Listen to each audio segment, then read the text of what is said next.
Hello everyone, and welcome to another episode of Inside Out Smile. I'm your host, Dr. Amber Q, and I'm delighted that you've joined me today. Have you ever had one of those moments where something small suddenly becomes something serious, and without planning it, you find yourself stepping in and stepping up? Well, that's something that happened to me recently, and I feel as if over the last few days, I've gone from being in a thriller to being in a kind of fairy tale movie. So let me begin. Depending on where you are in the world, different holidays, I guess, different public holidays exist.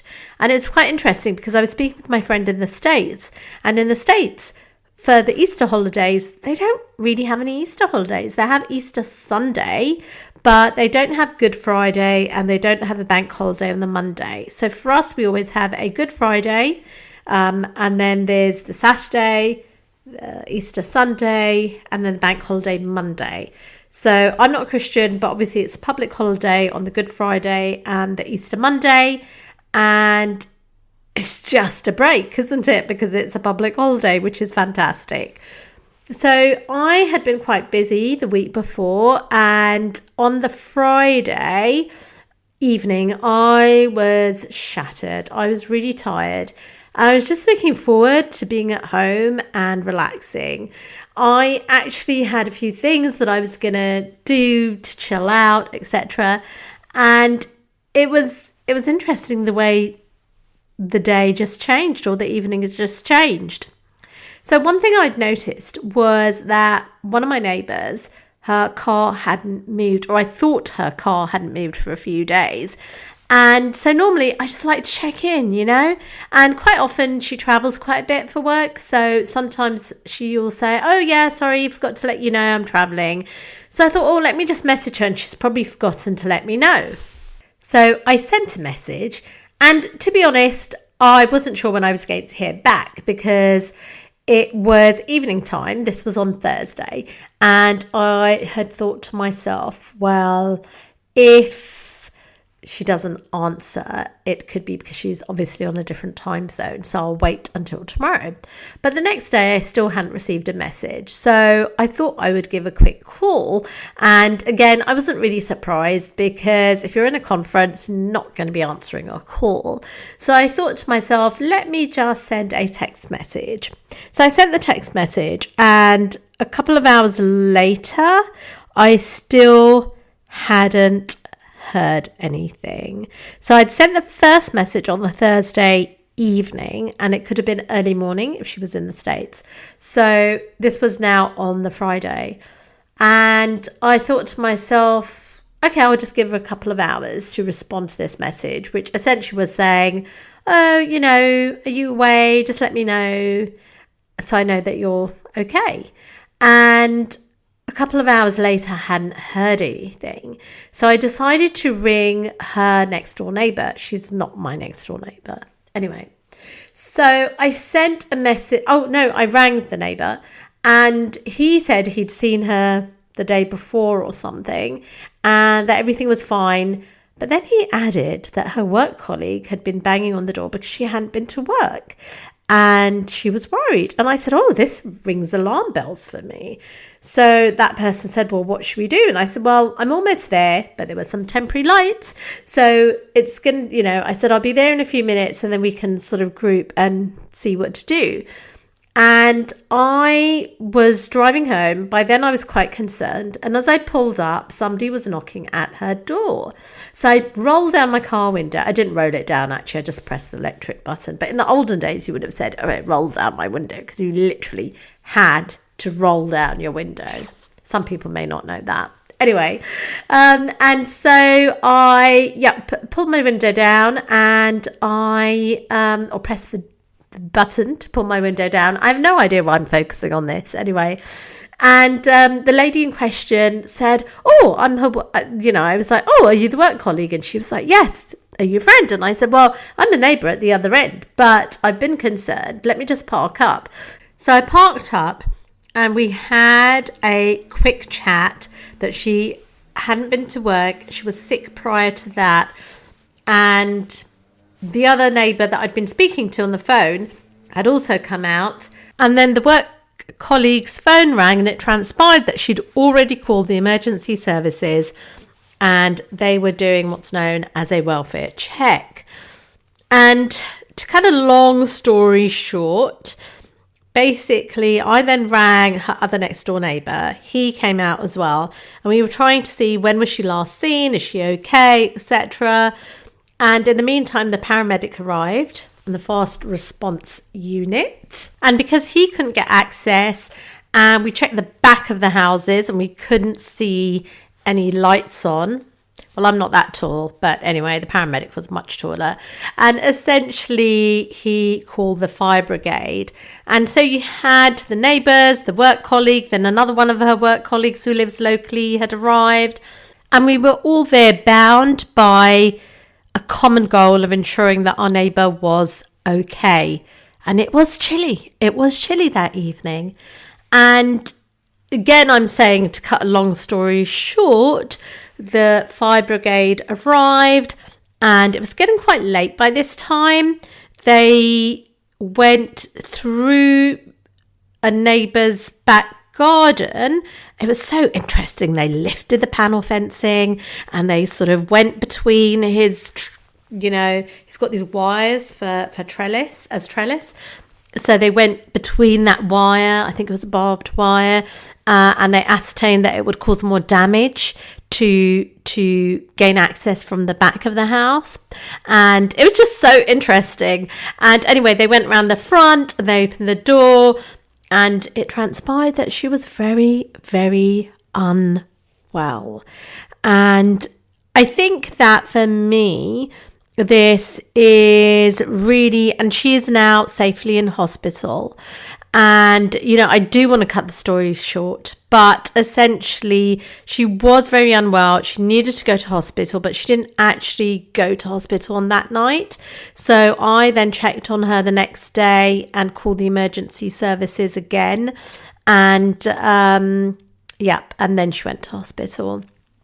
And it kind of took over the weekend. But the point is that, because otherwise this podcast would become very long if I went into the whole situation of what happened the next day. But I slept very uneasily the previous night, knowing that she was unwell and she hadn't wanted to go into the hospital then. But anyway, the next day I managed to persuade her to go in. So we had to call the emergency services again. The paramedics came out, and then I think she was quite weak, so the fire brigade had to come again. But the point is that she's safely in hospital and recovering. And I really thought about the fact that, and I was liaising between her work colleagues to make sure that she had everything she needed at the hospital. And it just made me think about, the power of community, people that don't necessarily know each other but live in the same locale, even though one of her work colleagues didn't, but just caring for someone who you know of that's not related to you. And the power of community came together to ensure that she had everything. Another neighbour gave a charger, because that was why we couldn't get through to her, because she was so unwell, and the charger had, her phone charger had run out. Then her work colleague left her a charger at work. So everyone came together with the ultimate aim of common good for one individual, to make sure that one individual was okay. And this has made me think more deeply about people and friendship. And I know I've spoken about friendship previously, but hey, I'm going to speak about it again, because this is, I think, a different angle. Because, so I didn't know these people the other day, but we were working for a common goal. And of course, although that was almost community by circumstance, and it wasn't really community, although it was just kind of like a group of neighbours and then a work colleague and another work colleague and then emergency services. So yes, I guess it was a community brought about by circumstance. And in a sense, obviously you have communities at work where, again, you're working for a common goal, and that is the institution, company, organisation, practice, whoever you're working for. And you may have an additional goal, an altruistic goal, I guess, if you are a health professional, or you really believe in the product or the service that you are promoting within that organization. But I was thinking that if you have a spectrum, and I do like to speak about my spectrums, that you've got sort of just isolated people on the one hand and just completely random, not knowing each other, etc., thinking that they're different. And then you have community where people are coming together for some sort of common goal, whether it's work related or it's just related to another common goal, that is not work related. So it could be people that are training for a marathon, for example, or anyone that is, I guess, on a sports team. But then if you look more closely, it could be that those people in that community find that they're in individuals on the team, community, etc., where they have more things in common, whether that's a sense of humor, etc., additional things, or, and so they become friends. And I think that this is so true, right? Because, for example, you can make friends at university if there are people in that particular cohort that you have more in common with, apart from that goal of wanting to qualify. So I feel that friendship is such a beautiful thing. And I know it's a Googled search term. Apparently, I've heard that. And I think that makes sense because it appears that the loneliest people are people who are in their 20s. And I could be wrong on that, but I think I read that somewhere. But the point is that it kind of makes sense, right? Because to be a part of these communities and to have real transformation, it does need to be in real life. And as so many people are online, it's great to have those parasocial relationships where you're commenting on things and you exchange comments, etc., or maybe a joke, whatever, etc. But the point is, I've said etc. a lot there, haven't I? And again, I'll say you can tell that this is raw and not AI polished, because I just like it that way, quite frankly. But the point is that if people are having less interactions in real life because they are online, then they are going to find it harder to relate to people. And I think that, this is how societies are built, really. You have that community cohesion. And initially, I think community goes literally from your nuclear family, then the street that you live on, then the locale that you're in, right? And then maybe university, work, etc., hobbies, and you meet people there, you make friends, etc. And when you have a lot in common with one particular person, that's when a romantic partnership ensues, right? If a guy is protective of a woman, or if he's chivalrous and makes her laugh, etc., that's an ideal sort of partner, somebody that you're friends with. That's going to be a partnership that lasts for life. And one thing I would like to say is that although it's not that time is necessary, right? Because sometimes you can meet people and really click with them, and you can feel as if, time is not a factor because there's kind of a depth of connection, although you may not have known the friend for that long. But equally, I know myself that history in friendships is just such a wonderful thing. When you've known people from years ago. So, for example, I've got friends that I've known through the NHS, or sort of post-NHS, but also just friends that I've known just for years and years. And for some of those friends, we may not see each other that often just because we're all busy and life gets in the way. But we always make time to connect in real life. And it's just wonderful. And there is something to someone knowing you from years ago. I don't know, it's just such a beautiful thing. Just because you grow, and you just experience different things in life, right? You might go through different sort of stages of life, moving house, bereavements, just things like that. It's just such a beautiful thing to know someone. through those different stages of life, through those different sort of growth periods, and just, to be supportive to someone, really.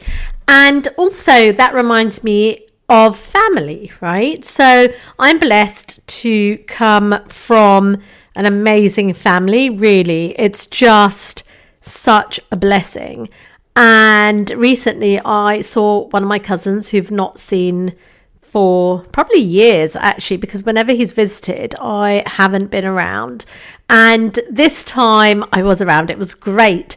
And we had, it was short because he was kind of passing through, but he wanted to visit.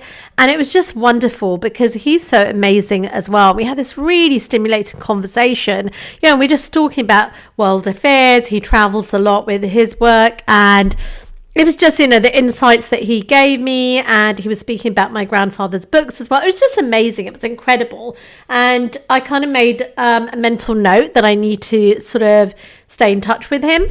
And so it was just, a beautiful moment. And it's just, again, that bond where, because they're a family member, you've kind of known of them or known them throughout your life, but you may not have seen them that long. I know some people are very blessed to have their family close by, but if you don't and you don't get to see them, it's amazing, isn't it? And I have been really blessed because recently we've had a lot of family visit, which has been great. But some of these people have been people that I've not seen for years, but then you see them and it just feels, time just falls away, right? And you look at people and you think, oh my God, the last time I saw you, we were both so much younger. It's just so incredible. But again, it's that testament of connection. And whether that connection is just through friendship or through, family relations, blood relations, I don't know. It's just such connection is such a beautiful thing. And I really feel sorry for people that don't experience it and that are isolated. And I think it's unnatural for us to be isolated, which is why, animals in zoos that are isolated, they're pacing up and down. And I think it's the same for humans. We become psychologically unbalanced, right? In the sense that that isolation is not good for us. So we may turn to abuse of substances, habits, whatever it is. And so I just think that looking at that spectrum, we all need community. We all need friendship with depth. And I think that matters more than ever, because AI may be able to say the right things, but it can't do anything for you. And by that, I mean, it can't hold your hand, can't give you a hug. It can't just give you comfort by its mere presence. So connection is so important. And in life, some people just pass through and some people stay, and some occasionally become something more. But it all starts in the same place, just people showing up for each other when it counts. And I think that as the world becomes more unstable and more AI orientated, that this is becoming more and more vital. I've spoken about this before, but I think today I really feel as if I've tackled the grassroots of it. So I don't know what you think about this in relation to your own life, people that you know or that you don't know. And hey, if you want to share your story, feel free to email me. I'll drop my email in the show notes because I've not done that for a long time. So yeah, feel free to email me. And until the next episode, let's all create connection and not just change lives, but save lives.